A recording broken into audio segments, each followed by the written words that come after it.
I think it's starting to change. It's a slow process.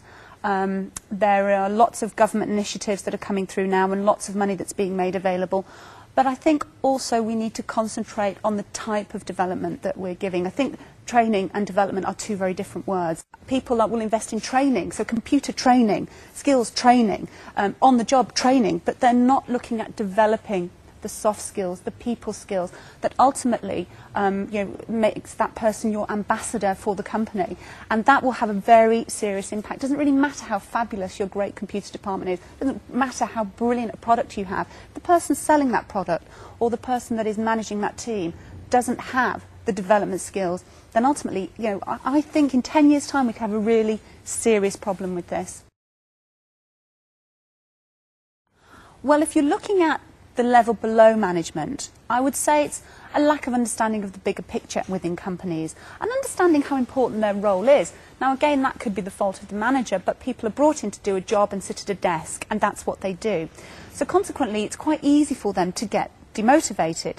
So that would be the first thing. The second thing, I think, I'm going back to the people skills again. That's the time to invest in those skills early on.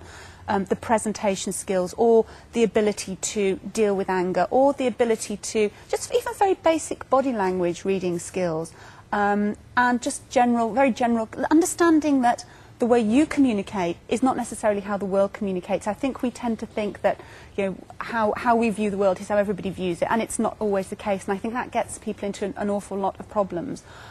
But it goes back to what I was saying before.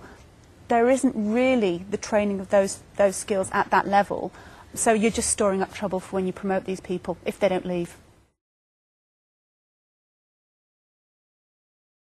But we tend to have a very old-fashioned view of training. So you go on a course, and the course is somebody standing at the front with a flip chart, and then you do a role play. And everybody hates the role play, and it's always at the end in those horrible letters.